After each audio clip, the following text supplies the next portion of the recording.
We are good. All right. Well, I'm gonna call to order the meeting of the Personnel, Finance, and Auxiliary Services Committee meeting. It is Monday, October 21st, and it is 4:34 p.m. There is a possibility that a quorum of the full membership of the Board of Education may be in attendance at any board committee meeting.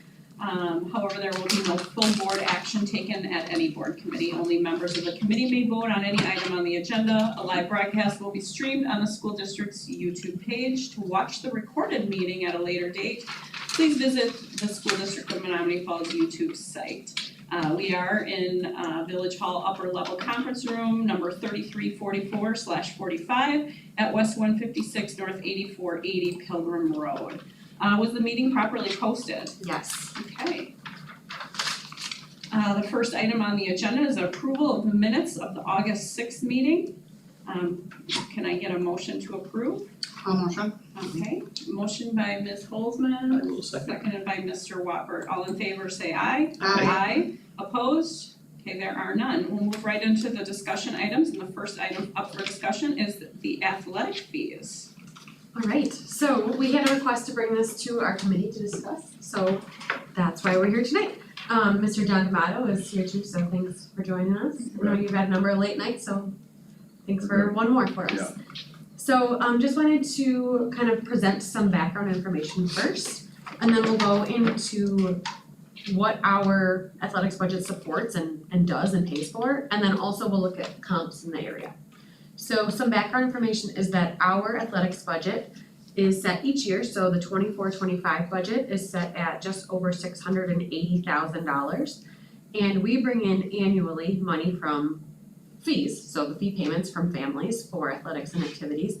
And a portion of that, of the athletics and activities budget, over 25% of it is funded directly from those families' athletics and activities fees. So in 23-24, we collected almost $190,000 from those fee payments. So again, like a direct correlation of those fee payments go to support our athletics and activities budget. The current rates have been in place for the last 7 years. In, 16-17, that was the year that it was brought to our board to increase our fees, and rather than doing it all at once, we had a two-step approach. So 16-17 was increased to $140, and then the 17-18 rate became the $165, which is where we're at now. And I'm sorry, you said it, since what year did we make that change to 165? We made the 165 rate was in 17-18. So is it a fair characterization to say that we don't take in nearly as much fees as it costs for us to run athletics and activities? Absolutely. Okay, I think the rest is from tax levy, or is it Our from? overall revenue, so when we get our overall revenue limit dollars, which we'll go through in the next discussion item, we basically allocate it to all the different divisions, salaries, benefits, all the different budgets within our overall budget. So one of those is athletics and activities, and the district funds 75% of it, where 25% is coming from the student fees. So I think where this came out of was discussions in Student Services Committee, where a lot of feedback was coming back saying, hey, can you do a comparison, which you did here, of what our fees are in conjunction with other districts? And so it's always interesting to me, because I know this came up a couple years ago, right around the time I was running or right after we ran. It's interesting that the fee hasn't changed since 2017, 2018, so it's been locked in for a pretty long time here. I think people are just understanding the why. So I don't know when we release the fees, I think we even talked about this last year, to be able to say, hey, this is 25%, district covers 75%. They haven't changed in that timeline. And maybe the why is, without knowing how finance goes in the other districts, hey, is part of this that maybe they're compensating, their fees are low and they're paying more through higher fees, higher taxes. I wanna be able to tell the story so that people understand, and that we have it possibly posted on our website, so that it's always a common frequently asked question, and so we don't always have to bring it back to committee, and that people just really have one point we can go to say, here's the rationale behind it. What about any money from like boosters? Is that configured in that? Not at all. Not at all, that's just donation money Yep. earmarked elsewhere? Yes. It seems, well, I mean, I don't wanna speak out of turn, but like the booster stuff is for like capital projects and Yeah. things like that So versus batting on- funds. yeah, ongoing, just operational Sure. pieces. So I don't know, John, you wanna take this time now to go through some of the areas of the budget that particularly have increased over the last few years, you know, we talked about. Yeah, let me just, are you going to share some of the comps? Yeah, should I throw them up now? Yeah, maybe that's a good start. These are also linked on board docs. Did you get the New Berlin one I sent? Yep. Thank you. Mhm. Like I said, when you sent me that, I was just like, I hope they respond. Yeah. Okay, good. They did 465 maximum. So we have the GMC, our conference, you can see those, which ones those are, and then there's also a number of others that we have linked in the. Which the only error on there is the Tulsa East and West, that they're not in our conference. Yeah, they are, Tulsa East and West? just not in football. Oh, not football, okay. That's going up at that school dramatically, just so you know. TOSA? Oh yeah, like doubling. So, So I look at our two closest neighbors, Germantown and Sussex, and those are going up too. those are going up. Yeah. Yeah, those are fairly. We're not the only ones that are running an audit and Sure. and figuring out where we're at. Do you know where they're going, by chance? They're gonna be They looked at our number and said, Yeah. that's in line. correct. I think when you look at comparables, I think they're behind a little bit, but they also, like you can say, you look at Hamilton and they double what we charge for parking, for student parking. They're at $400. Oh. So Kind of like Outlook. roughly, Where a you little get bit less. the money, But yeah. right, right. So they're getting it, grabbing it elsewhere, they're choosing to Right. go that Sure. route, you know, Yep. so. Yeah, I think that just my 2 cents is that while the fees might have been high when they were initiated, I don't think they're high now. And I think if you take any money away, you have to find somewhere else to fill that bucket. I don't think that the rationale was why are you taking it away, I think the rationale was help us understand why it's Yeah. more than other areas. But then I also think people kind of look at it through one line, and then when you bring up the fact that it's parking, you really kind of have to look at fees across the board. And then I think for me, at least explaining to people that fees represent 25% of our cost of athletics and activities, and that 75% is still represented by the district, then people feel like the money is at least going towards those activities. Okay. And by my account, we're $494,437 Oh. short after fees. So after fees, which is $189,248, we're putting in from, taxes and Or just our budget, our budget, we're putting in $494,437 to make sure that we have the kind of programs that we have. Right, and let me speak to that, Shelley. The thing that's incredibly unique about this school district is what we offer. We offer over 40 clubs and activities. Mhm. Okay, a lot of schools do not do that. And on top of it, the vast majority of them are compensated. So the advisors are being compensated, if not all. And when I'm talking about the clubs and activities, that's also at the middle school level. All of our coaches are compensated at the middle school level as well, and same with our activities. So that's pretty unique in that sense, and that's where a lot of that bucket of that money is going towards. We also have all sports, and a number of our sports we support at 3 levels. Some are expanding. For instance, golf, for instance, we have a JV2 team for the first time this spring, which we're super excited about. And we're gonna have a JV2 team for our girls golf as well. So our numbers are, and it's gonna be trending that way. That's one of our initiatives here to increase our participation, so our numbers will not be going down. Also, what we do offer here, which is incredibly unique, and I love it, is the coaching pay beyond the regular season. So there's that incentive there when our coaches go into the playoffs and extend their regular season. So they get $25 a practice and then $40 a competition. That's, for a lot of districts, that's been put to the side, and that's been taken away. Yeah, that's That was an old practice of 20 years ago, but it continues, and I know that that is one way that we can really show value to our coaches. And that's been really encouraging. And that's not common outstate. I will say our expense trends moving forward, just, I don't wanna bore you guys here, but just kind of an idea where the need for this fee, where it stands right now and moving forward. We are going to be looking at a 9% transportation increase next year. That will go into a 13% the following year and a 20% in 3 years. That's a huge chunk of change. We do a ton with transportation. As far as officials, we're seeing an immediate right now, an increase in officials across the board. And then there's gonna be an escalator of $10 to $20 to $30 in the next 3 years in some specific sports that have not received the pay bump.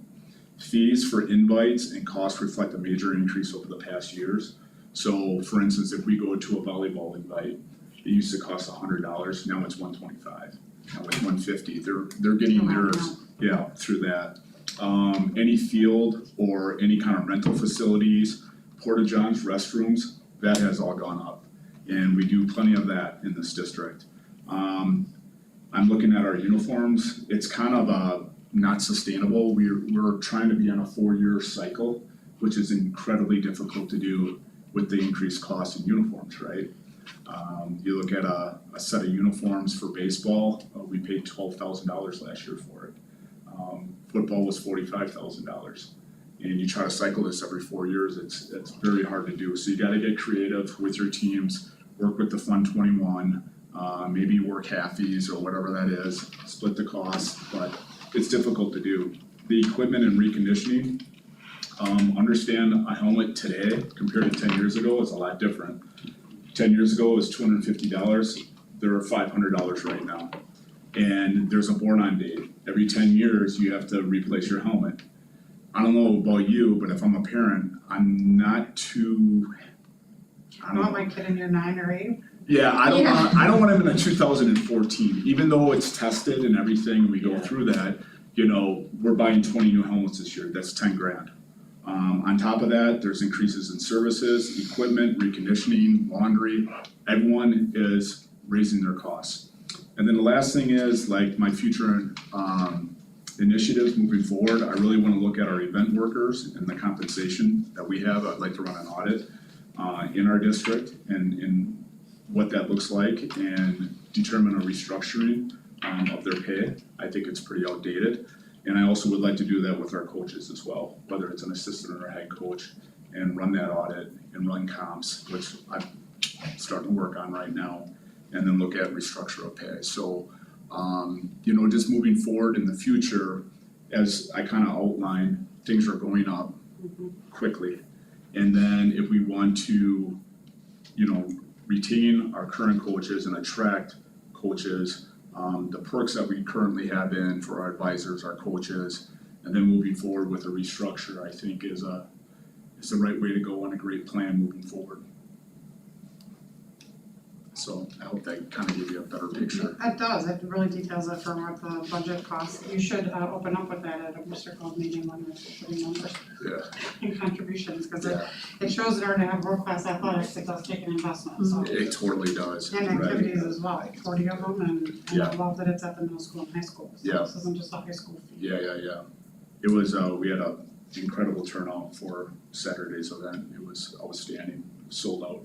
So we're really happy with it. I may have one basket. I may have been the only bidder on the basket. I will still take it as a W. So one of the things I recommend is somehow taking what you said, I don't know if it's a one pager or just frequently asked questions and discuss fees. Yep. You can get a specific or not specific, but I would put talking points somewhere on our website, cause I think that will, for A, when you get questions, you'll have a link to just send back to them. And then B, all of us can then be supporting and linking folks back to it as we get questions as well. Definitely. We've done that for our other fees, so Yeah.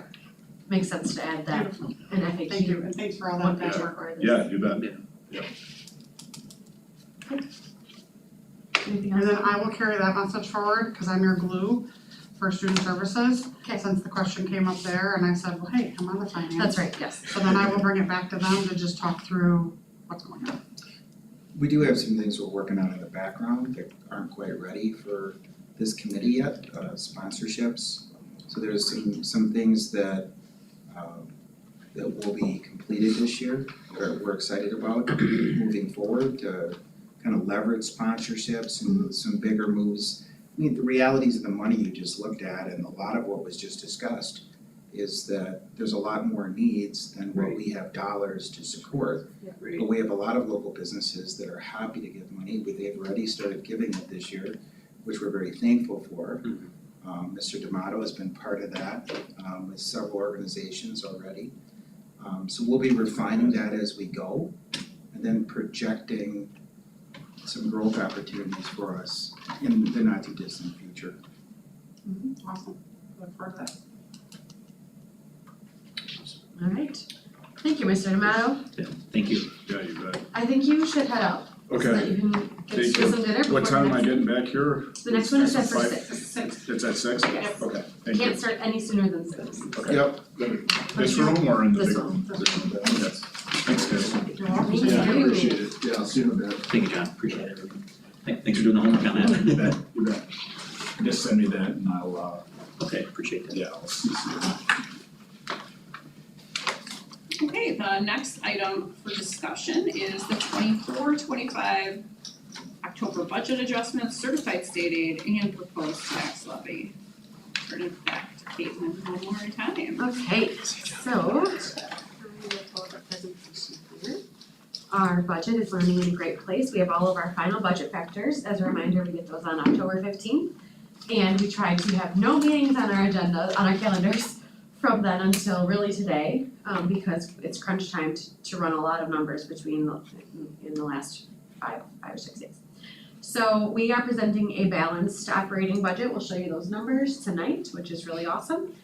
We'll first start with the big picture, calculating total revenue, total tax levy, and mill rate. So we'll do those, I call them the big four formulas, the big picture, and then the second half of this presentation will go budget highlights, dig into the weeds a little bit on revenues and expenditures, some trends that we see, and one of our larger increase areas in health insurance. So starting with big picture, I'll start with the big four. So as a reminder, our 4 formulas that impact majority of what we talked through tonight. The revenue limit computation. So this is a very complex formula that can be boiled down to this simpler formula here is our resident membership or FTE, full-time equivalency, times our per pupil dollar amount plus non-recurring and recurring exemptions equals our total revenue limit authority. So when we talk about like where does the 75% of the athletics budget come from, the other portion is this bucket. So we get this total revenue limit authority, and this is basically how we then budget all of our needs. So that's the first formula. The second one is the tax levy computation. So we just calculated from there, and we'll go into the actual numbers, but our revenue limit authority, again, factors from that come out on October 15th, and then also equalization aid numbers come out October 15th. So we take our total revenue limit authority, subtract out our equalization aid and a few other aids, and that equals our revenue limit tax levy. We then add in, if we have any, Fund 39, Fund 80, or property tax chargebacks and or. This year we are adding in, as we know, the Fund 80 tax levy to support year 1 of our CE and REC expansion, which is really exciting. Very minimal property tax chargebacks, and that equals our total school-based tax levy. And then we take our total school-based tax levy divided by our equalized property values times 1,000, which equals our tax mill rate. So we'll go into the weeds, but those, as a reminder, those are the big 4. Okay, so numbers. Resident membership FTE in the formula is 3,828, and we'll talk through a couple different pieces here, how that relates to last year. So our September and summer school pupil count, we calculate from that count our resident membership FTE.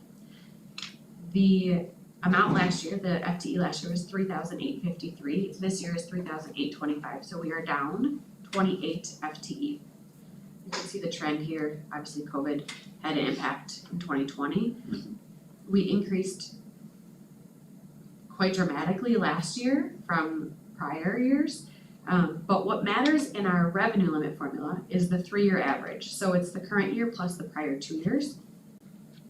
because we had a big year last year, we still have an increase of 4 FTE in our 3-year average. So again, the average, we're averaging 22, 23, 23, 24, and 24, 25. So we are still up a 4 FTE or 0.1%, and that is the factor within our revenue limit formula. So it's helpful that it's going up.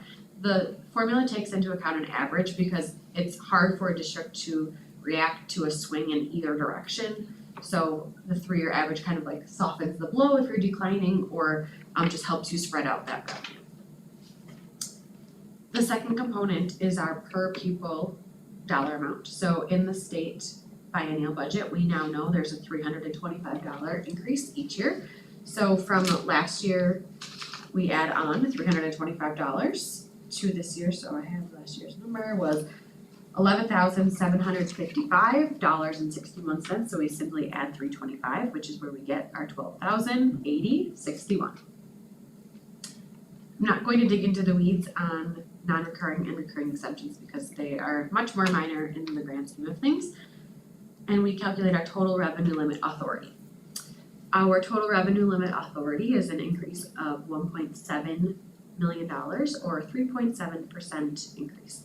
This is not all spendable money. A portion of this is for our private school vouchers. So our private school vouchers and our total revenue limit authority is about 2 million, it's a little over. I'll go into specific numbers in a little bit. Otherwise, these dollars are spendable for us. State aid, so I again have the formula on the bottom to just bring it back to the big picture in your head. Revenue limit authority minus our aid equals our school-based tax levy before we add in the Fund 80. So we have our state aid as a decrease of 1.7 million or 11%, and it is very normal for state aid to bounce around.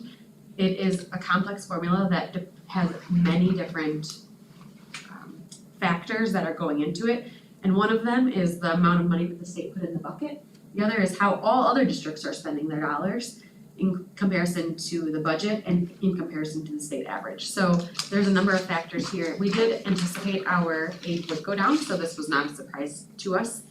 That's one of the reasons why we use a budget model, because it helps us predict things like that. I do have a bunch of graphs going forward in this presentation to help kind of draw attention to the context. So you can see where we are at, and we're actually decreasing, but only, it seems like a big decrease, but it's really only because last year increased so much. So over the last few years, you can see that our equalization still has increased overall. Our total tax levy. So we take our revenue limit tax levy, we add in Fund 39, which we don't have this year. We're taking that holiday, if you will, because we have increased Fund 80. And we do have $1,743 in property tax chargeback, so very small in the grand scheme of things. That equates to our total school-based tax levy of $39,324,455, an increase of $848,000 from last year, or 2.2%, which is almost exactly what we presented in our prelim budget. So that was about $15,000 off, which was kind of fun that we were very close. So very close to what we projected as the 2.2% increase. We have been, I think I don't have the graph right here. I have the graph in a few slides that shows the history over the last 4 years, where we've been hovering under the $40 million mark and hasn't really bounced around too significantly. So a pretty steady levy overall over the last number of years. Okay, equalized property values. This is the one where we could not predict the future. And in the denominator of the formula, our total school-based tax levy divided by our equalized property values times 1,000 gives our mill rate. The denominator, or the equalized property values, have actually decreased by 0.3%, and we were projecting a 4% increase. So our denominator getting smaller actually is increasing our mill rate. That's So- making sense? This was a shocker, wasn't it, a little bit? Yes, this was a shocker. So here's our history, and you can see why. So in yellow circled is, well, what we're looking at here is the first line, total tax levy. Equalized value is the next line, and that's, again, an estimate until October 15th. So we just learned of our total equalized property values within our district.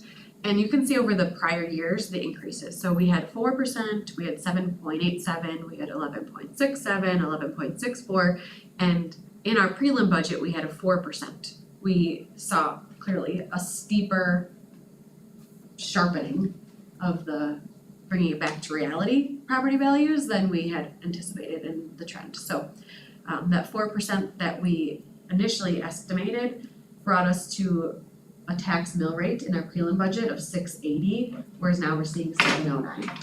And who provides that number? The state. The Does state. it come from DPI?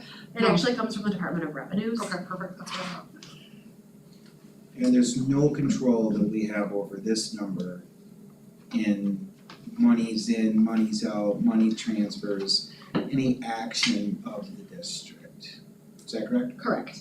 Exactly. We just get it. Right, it's just What does like, it mean here's your- overall? Like, if our equalized value actually went down, what does that mean for like Menominee Falls as a whole versus the rest of this? That means like our properties didn't increase as much as, like there's other areas of the state That's a that, really good like- question. So I think it's probably clear to use the word instead of equalized value, fair market value. So the total fair market value of our property. Now, I actually emailed the DOR because I was like, tell me more. And I have an email from Wisconsin Department of Revenue. And one of the factors in this decrease is the removing of personal property.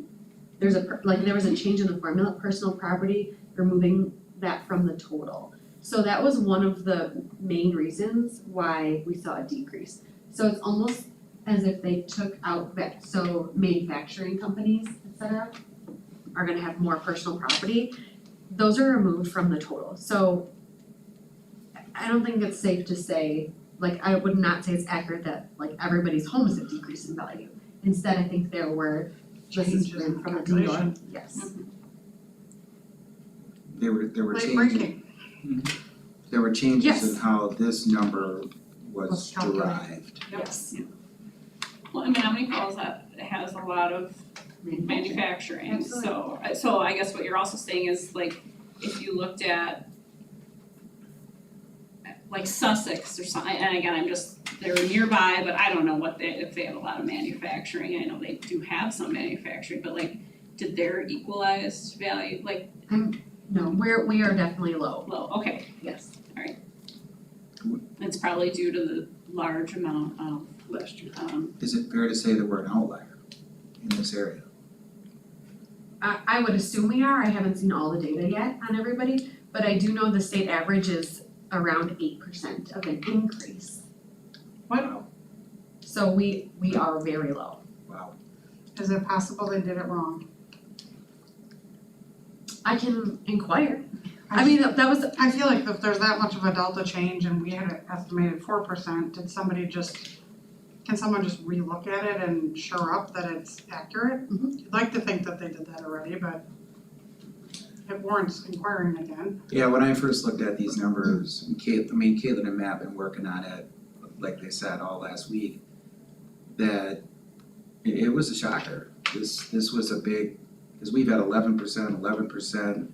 Yep. And we knew it was gonna drop, so I think, you put a Forecast conservative 4%. number of 4%, and that was a safe number, but for it to be a negative 0.3, Especially when the state average is up 8, like I make the math work, and so I trust that you guys are asking the right questions, I just, to the extent, because we have a story to tell our community now, so we have to be able to explain to them, and it doesn't at least not make sense to us in terms of how do we get there. I think the story to tell, however we end up telling it, we'll start now on this video, is that the equalized property values are substantially down compared to the state average. Mhm.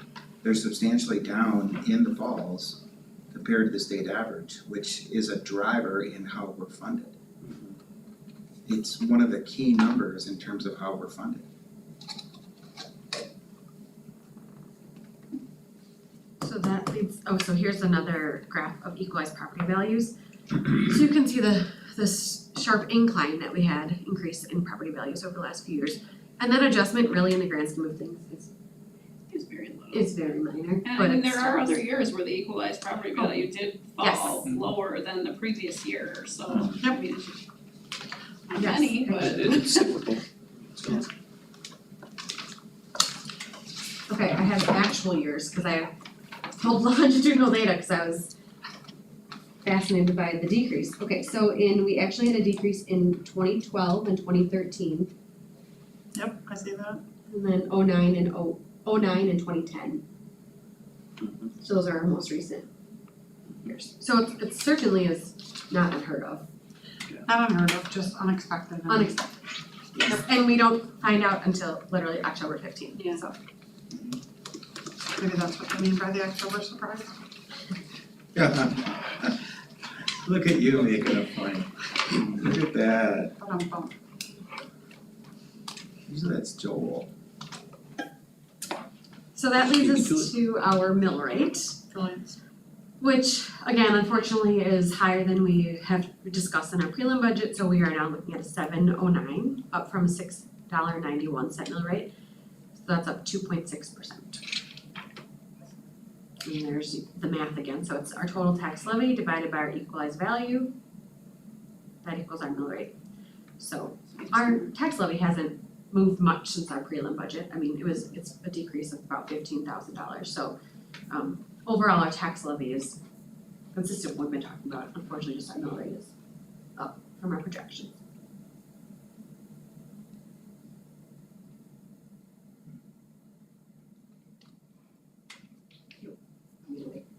So it's like, what do we say an average home is, what, 300,000? Yeah, okay, so it's about a $55 increase in their, like, from what we budgeted that they would pay in taxes, it's gonna be like $55 more for the year because of that, the difference between 709 and 691. on a Did I do the $300,000 math? house. Should I, yeah, on a $300,000 house.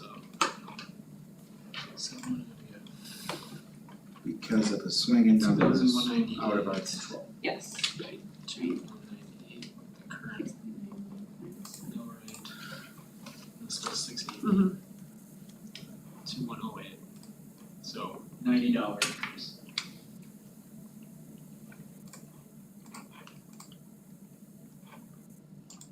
$90 on a $300,000, $310. 310. $310. Okay.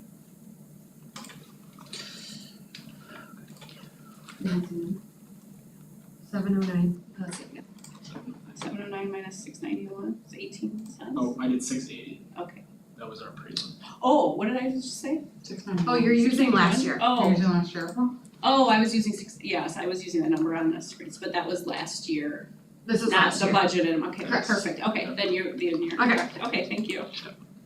So again, we always talk about both the tax levy and mill rate for like just this reason, because they both matter. So we've been showing both graphs of what does the mill rate look like on a $310,000 home, and knowing that graph means more when home values are static, when there's hardly any change, but when they're moving all over the place like they are, it's helpful to look at both. So you can see our tax levy, again, it's been pretty consistent over the years. It's really been maintained up to the $40 million, so. And you'll figure out why ours was negative when the state average is 8%, correct? Mm-hmm. Which is fascinating to me. If it's just the sheer volume of real estate, I don't know like where the Department of Revenue gets it from, is it just people didn't move, so houses weren't turning over, or like what actually drove that for our area?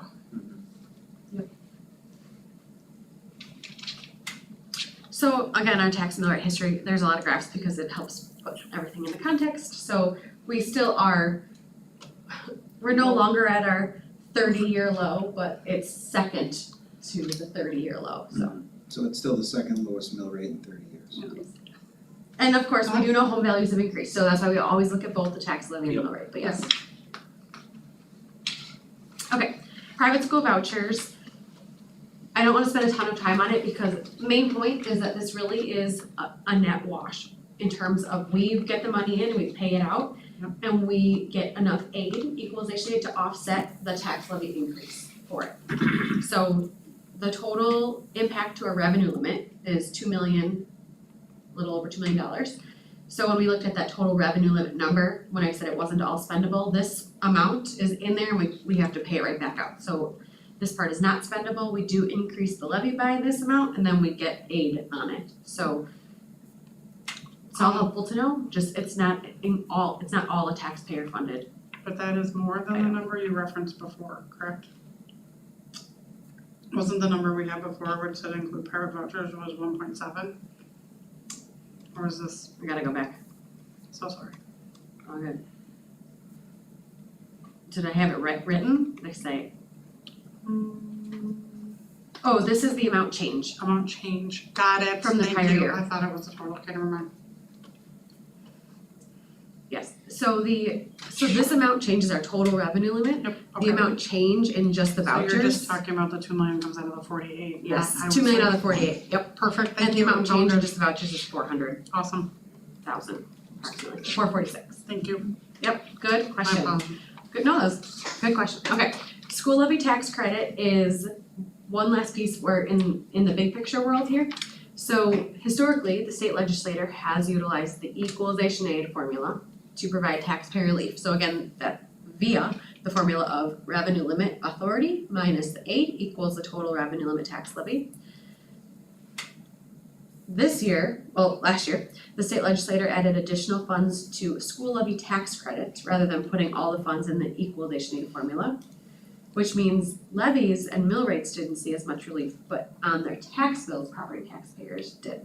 And will once again, so again, the way that you see that on the actual tax bill is your fair market value is synonymous with the words equalized value.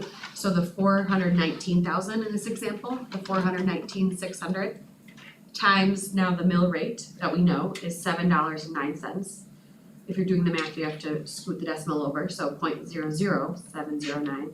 And then there is the school levy tax credit on a property tax bill.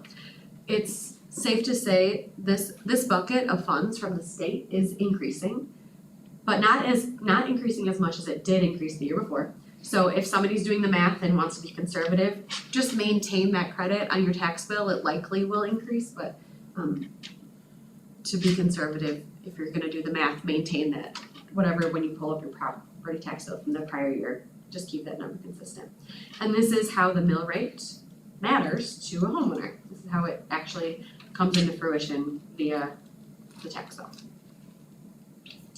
So that's, I have colors, that would have been helpful. That's at high level, we good to dig into the weeds a little bit? Oh, that was the high level. That was the high level. Yeah, okay, I guess this part was not so much, but like the big four. I was like, I feel like we asked detailed questions, but you go. Okay, budget highlights on the actual items within our budget. Our Fund 10 general operating budget is a balanced budget, 55,413,120, both revenues and expenditures. And I should note, there is a document in the exec section of our budget, of our discussion item for this, which will become public. And then we'll have the whole packet for Monday as well for the board to approve. So that's showing a balanced budget, and then our carryover allocations, which we'll go into the weeds in a little bit on the next slide, is just shy of 3 million. And you're gonna see that that's reflected in the total expenditures, so it ultimately looks like we have a budget with expenses over revenues of 2.99 million. That's just because that's how we show the use of carryover. So what is carryover, you ask? The majority of it is identified for capital projects, and really this is timing. It's not a timing issue, it's just timing differences between the revenue that we get and then when the cost of the project happens. So you know about all of these big ones, you know about the North Middle School chiller, we've been talking about that for a long time now, and it's actually happening in the 24-25 budget, so that's why you're seeing it as carryover. And then also the Riverside Facilities Project, the Fund 10 portion of that is this number, 529,704. And then one other capital project that's identified is the Menominee Falls High School generator, so that's just connecting everything that where the generator has room, and getting all of those emergency lights and items on the generator. So that's the 46,000 that the work couldn't have been completed last year, so it's in the 24-25 budget. The remaining 1 million is made up of a number of items. A big part of them is the timing of grant revenues and expenditures. So majority of our grants are kind of function on a reimbursement basis where they as in DPI, the state tells us how much money we're gonna get. They don't actually give it to us, they just tell us. We spend it and then we submit a report and say, here's how much we spent this quarter, and then they reimburse us. Some grants though, common school funds, for example, which is our library fund, we get the money ahead of time and then we have to spend it. So when we don't spend it all in that year, it becomes part of carryover. So this is how we show that we're spending it. So it's common school funds, and then there's a mental health grant, and then there's 2 CTE grants that function like this as well. So those are included in carryover. We also have some facility items, mowers, North Middle School elevator, high school soccer press box, and then school and division carryover balances. So all of these are 2.99 million, which I wanted to show the fund balance history because ultimately this is using just our surpluses from the prior 2 years, really just due to timing. These 2 surpluses total $3 million. So we're still over where we were June 30 of 2022. Does that make sense? So it's just timing from the last 2 years of purchases. And then we project our fund balance to be just under 35%, which is very healthy. And like with the chiller, that required like almost a full year in advance of actually ordering it. Yeah. So, and then until you get the invoice for it and delivery and install, that's why there's so lengthy a Yes. time of a carry forward, so. Yes. That's being installed right now, isn't it? It sure is. Holy cow, I was in the Yeah. parking lot and I'm like, Yep. there's a lot of equipment. There's a lot going on there. Yeah, they started October 1st with that, and there was an idea of starting it before the school year, Mhm. but I made a decision not to because they would have had to shut down the existing AC in order to make that happen, So let's have an 80-degree day in the middle of October. Yeah, right. Right. Who would call that one? Exactly, so, but we had several of What those do you do? days, obviously, in Exactly. September. We had a warmer September, so they were very thankful for having That is a air great conditioning decision. for September. October was the start date, and they're putting some good work in there. Alright, so just a couple more slides here on highlights and trends. So one of the trends that we see is our open enrollment. So on the left, we're seeing the open enrollment students in yellow and open enrollment students out in orange. And this goes through last year. So this year, okay, so that's the graph on the left. The graph on the right is our net revenue. When we have more ins than outs, we have a net revenue. And this year, our revenue is about $15,000. So we're about as close as we can get to a break even as we can before we turn into a net expense. So it's just helpful to know this trend impacts our budget. Or 0, Or 0, yeah. you have a little buffer there before you go Yes. negative. And then probably the biggest impact on our budget this year is our health insurance. So we have over the last 6 years had no premium increases because we've had very low experience or costs on our plan. And we have seen a significant increase in costs in this last calendar year. Our health insurance is on the calendar year. So we will have an increase in costs for premiums for both the employees and employer, the school district, for calendar year 2025. We saw medical spend was down, which is great. That means some of our plan design is working as it's intended. Our NICE healthcare, where people are visiting, like that outside kind of provider program, which those costs don't end up on our plan. We have our new tiered system, which basically is the best providers at the best rates with the best historical results, resulting in cheaper costs on our plan. So medical spend was down, but it's the prescription drug costs that increased significantly from the prior year that is ultimately reflecting our overall plan. So we will dig into the weeds and look at reports from our health insurance at upcoming personnel finance committee meetings and how this is happening and then what we can do about it basically. The good news is that 2025, only 6 years of 6 months of 2025 is in our 24-25 budget. So we aren't seeing the full impact of this in this year, but this will impact future budget years. Also good news is that we've had very low increases or very low planned spending over the last 6 years, which has resulted in reserves that enables us to react to increases like this without basically passing all of it on right away, and we can slowly increase premiums over a few years if we want to, if we decide to, because we have those reserves from the low spending years. So that is the pro of having self-funded health insurance. We know at some point it's gonna come back down in terms of, well, I guess go back up in terms of costs when we have those low years. So it put us in a good position to react to an increase. So we'll go through those weeds, those details in upcoming personnel finance meetings. Okay. And that is all we have on the budget. So any questions? Anything we talked about or didn't talk about? Nice job. Yeah, very nice job, being able Awesome. to have a balanced budget once again. Yes. And like I mentioned, that piece that shows the, This is like the 16-page packet that goes into the detail.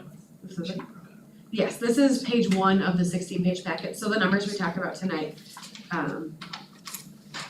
where revenue, like our total revenue number and expenditure number, total levy numbers. I just have a question on that, lines 11 and 16, they're different, 11. should they be equal to be balanced?